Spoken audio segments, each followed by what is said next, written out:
बिस्मिल्लाहिर्रहमानिर्रहीम। अस्सलामु अलैकुम वरहमतुल्लाहि वबरकातुह। तो अगर अल्लाह तुम्हें तहज्जुद तक ले आया है तो जान लो कि उसने तुम्हारे लिए इश्क को चुन लिया है, यानी तुम्हारे लिए ख़ुद को चुन लिया है, और उसने तुम्हारी हर फरियाद पर उनका इरादा बांध लिया है। तहज्जुद की सबसे बड़ी ताकत ये है कि तहज्जुद तुम्हारे दिल को अल्लाह की तरफ मोड़ देती है, फिर इंसान की तलब नहीं जगाती, फिर अल्लाह से मुलाकात की तलब सोने नहीं देती, फिर बस अल्लाह से मोहब्बत हो जाती है, बेपनाह मोहब्बत हो जाती है। और यही उसकी अता का अंदाज़ा है कि वो पहले तुम्हें मांगना सिखाता है और फिर वहाँ से अता करता है जहाँ से मिलना तुम्हें मुमकिन नहीं लगता। वो तुम्हें तुमसे गुजार कर ही खुद तक लाता है। वो तुम्हें पहले तुम्हारी पहचान करवाता है, फिर अपना पता देता है। तुम अपनी मर्ज़ी से उसकी जानिब नहीं जाते, बल्कि जब उसे तुम पे बेहद प्यार आता है तब वो ऐसे हालात पैदा कर देता है कि तुम उसकी जानिब खिंचे चले जाते हो। दुआ मांगते हुए कबूल होने या ना होने का शक दिल में नहीं रखते कि पता नहीं ये दुआ कबूल होगी भी या नहीं, पता नहीं ये चीज़ हमें मिलेगी भी या नहीं, पता नहीं ये काम मुमकिन हो सकेगा या नहीं। ये सारे ख़दशात तो तुम्हारी ज़ात के हैं। अल्लाह की ज़ात तो इससे कहीं ज़्यादा वसी है। वो तो मौजों का बादशाह है। वो जब चाहे हालात बदल सकता है, वो जब चाहे दिल बदल सकता है, वो जब चाहे लाहासिल चीज़ को नवाज सकता है, वो जब चाहे नसीब बदल सकता है। अल्लाह वो सब कर सकता है जो तुम नहीं कर सकते। तो जिसकी ज़ात लामहदूद है उससे महदूद दुआएं कैसी? अपने अमाल देख कर नहीं, उसकी शान देख कर मांगो। जिसने तुम्हें बनाया है उससे बेहतर तुम्हें कोई भी नहीं समझ सकता। और याद रखो, कायनात में ऐसा कुछ भी नहीं जो हमारा रब नहीं कर सकता। कायनात में कोई ऐसा ज़ख्म नहीं जिसे अल्लाह नहीं भर सकता। अल्लाह तुम पर तुम्हारी रज़ा के रास्ते तब बंद करता है जब वो चाहता है कि तुम उसके रास्ते पर दौड़े चले आओ। वो तुम्हारी दुआएं इसलिए अपने पास संभाल लेता है ताकि तुम उनकी इल्तिजा लेकर बार बार उसके रूबरू जाओ। वो अगर आजमाइश देता है तो तुम्हें उस पर पूरा उतरने की हिम्मत भी देता है। वो कभी भी तुम्हें नाउम्मीद नहीं होने देता। धुतकार देना अल्लाह की ज़ात का हिस्सा नहीं है, और दुआएं ना अर्थ से वापस मोड़ी जाती हैं और ना रद्द की जाती हैं।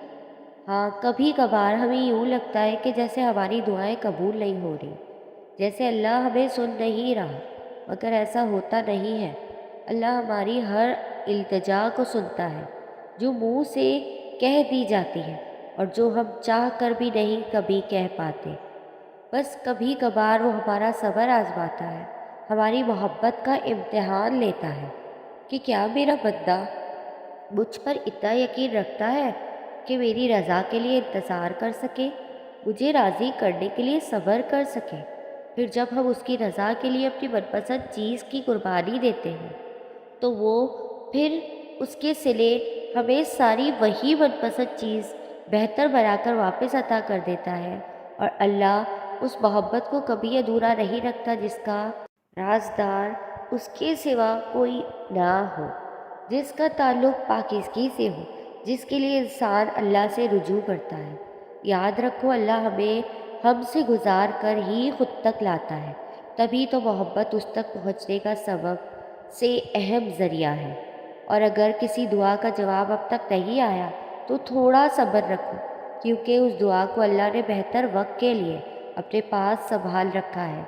बस वो चाहता है कि तुम थोड़ा और बनाओ उसे, ताकि वो तुमसे रोज़ बात कर सके, ताकि वो तुम्हें अपने करीब लाकर तुम्हें तुम्हारा सब्र का सिला दे सके और तुम्हें मुतमईन कर सके। अल्लाह कभी भी इंसान को मायूस नहीं होने देता। वो अगर उम्मीद का एक दरवाज़ा बंद कर देता है तो उसके बदले 10 दरवाजे और खोल देता है, लेकिन उन दरवाज़ों को देख वही सकता है जो यकीन करता है। और जानते हो यकीन क्या है?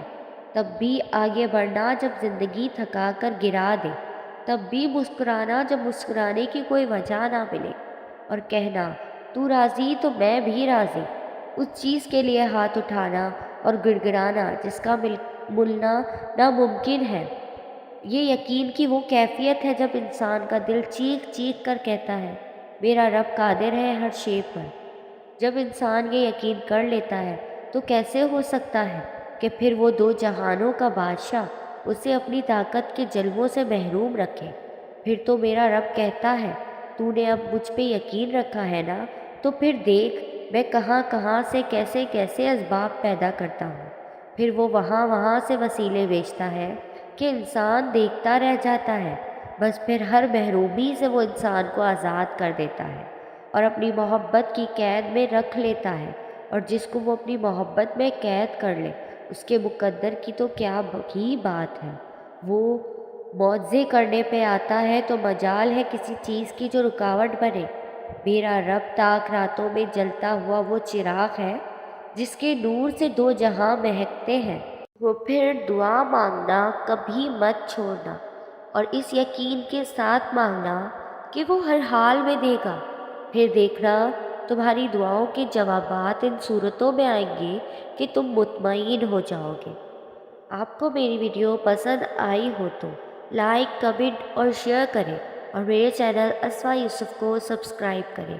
جزاک اللہ۔